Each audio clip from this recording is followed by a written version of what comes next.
Bueno, y si todo eso se debe analizar desde la óptica de la salud, no es menor lo que se debe hacer desde el ámbito de la seguridad, porque todo esto tiene relación con otro tema, que es cómo combatir el fenómeno del narcotráfico. Bueno, Jorge, y mucho de ello depende de que se resuelva en el Congreso en el tema de la justicia militar. Lo cierto es que la iniciativa de reforma a la justicia militar enviada por el presidente Calderón cumple con los requisitos necesarios para equilibrar las exigencias militares respecto a contar con mecanismos que le permitan mantener la disciplina y el orden en la institución, con los espacios que debe tener la sociedad civil para castigar delitos que no tienen relación alguna con las actividades militares. La desaparición forzada de personas, la tortura y la violación, cuando sean cometidos por elementos militares, serán juzgados por tribunales civiles.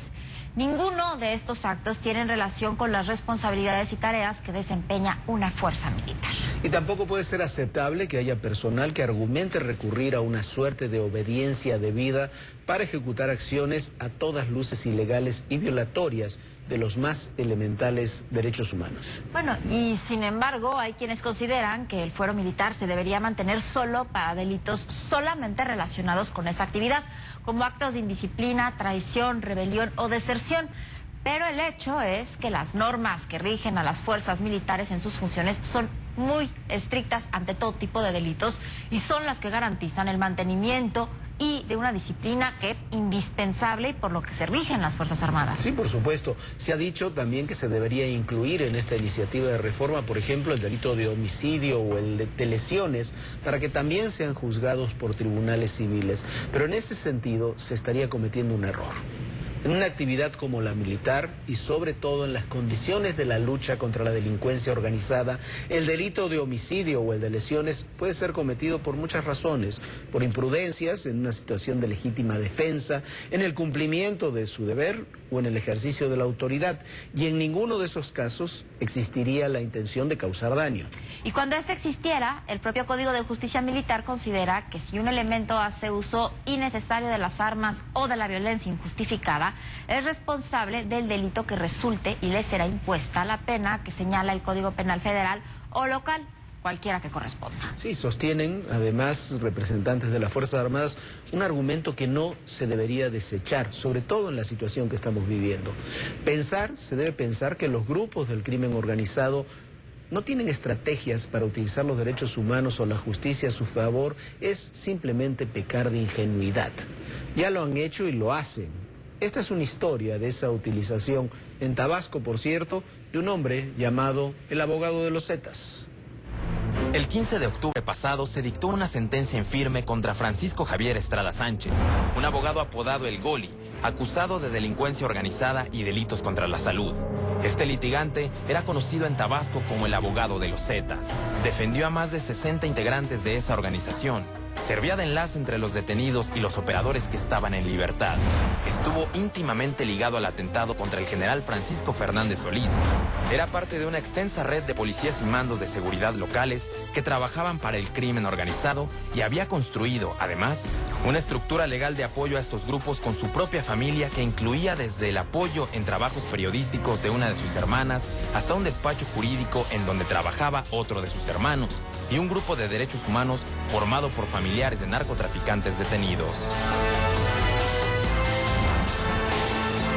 Operaban desde la ciudad de Villahermosa, con el apoyo de dos hermanos, uno también de nombre Carlos y el otro detenido en el penal de Villahermosa de nombre Gerardo, que era el que establecía los contactos entre los internos y el propio Francisco.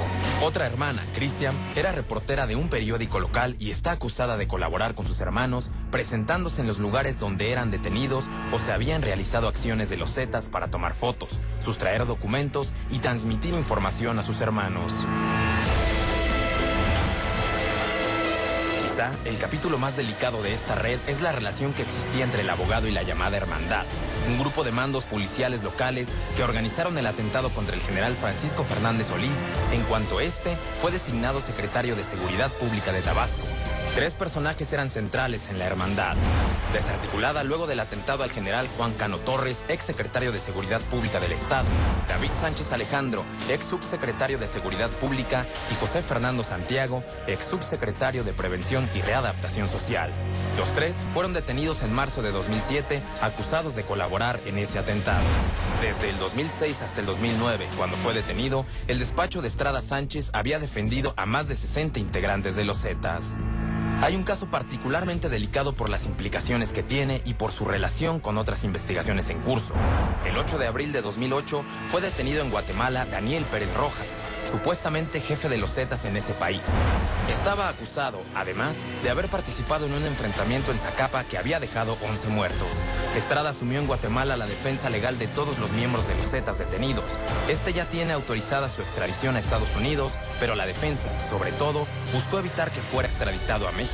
Esa detención ha sido investigada desde entonces por las autoridades mexicanas y guatemaltecas porque podría develar muchas de las redes que han construido los cárteles mexicanos en Guatemala, asolada hoy por el crimen organizado. Finalmente, se comprobó también que Estrada fue quien financió en febrero de 2009 una marcha de una supuesta organización de derechos humanos desde la Catedral de Villahermosa hasta el Palacio de Gobierno, protestando contra los operativos del ejército en el estado. Principalmente en el municipio de Cárdenas, la marcha fue encabezada por las esposas y familiares de 3 detenidos condenados por los delitos de secuestro, delincuencia organizada y delitos contra la salud. Los 3 detenidos eran también clientes de Estrada Sánchez. Bueno, y esta historia, Viviana, recuerda muchas otras que hemos también relatado en este espacio.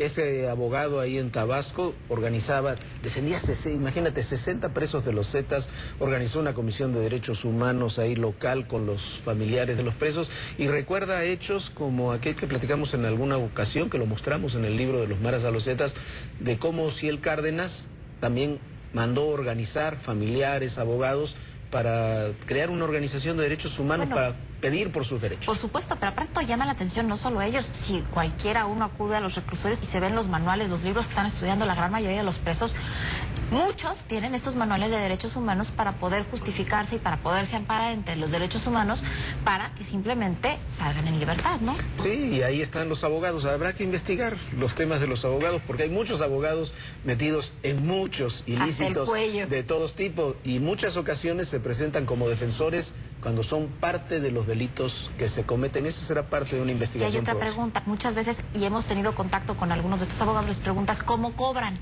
y no pueden cobrar hasta que no se resuelve el caso a favor del cliente, porque si no los pueden acusar de que están metidos en delincuencia organizada, entonces se les complica también la cobradera. U otros cobran y tienen cuentas en el exterior, ¿no? No, pero la reforma impulsada a la justicia militar es correcta e involucra los delitos que de ninguna forma pueden ser parte de la actividad militar en sí. No pueden haber en ellos excluyentes algunos de responsabilidad y deben de ser juzgados por los tribunales civiles, Jorge. Sí, pero lo que no se puede hacer, Viviana, es desmantelar las instituciones militares a partir de ocurrencias de coyuntura, como en ocasiones ocurre. Deberá estar muy atento el Congreso al analizar y aprobar estas leyes para que no vuelva a suceder lo que ocurrió con la Ley de Seguridad Nacional, aprobada por unanimidad en el Senado y afortunadamente detenida en la Cámara de Diputados. Esa ley, lo único que hubiera logrado, como fue aprobada en esa primera instancia, sería diluir los mandos del Ejército, diluir las responsabilidades y en los hechos hacer imposible la operación conjunta de las Fuerzas Armadas. En estos temas se debe legislar, por supuesto, pero mirando el presente, pero asumiendo que son transformaciones que impactarán, Viviana, sin duda, en el futuro del país. Sin lugar a dudas, porque además de todo, las fuerzas militares han funcionado como tal, Jorge, por la rigidez de sus tribunales. Sí, y no se puede desmantelar, como decíamos, instituciones pensando en temas de coyuntura. Esta coyuntura que estamos viviendo pasará. La Fuerza Armada, la institución militar, permanecerá y tiene que permanecer como institución en el país. Muy buenas noches, gracias por acompañarnos. Quédese con De Café Deporte, que descanse, que la pase muy bien. Buenas noches, Viana, y recuerden, el poder y en la política todo, absolutamente todo, es personal. Gracias. Come y cena de tu amor.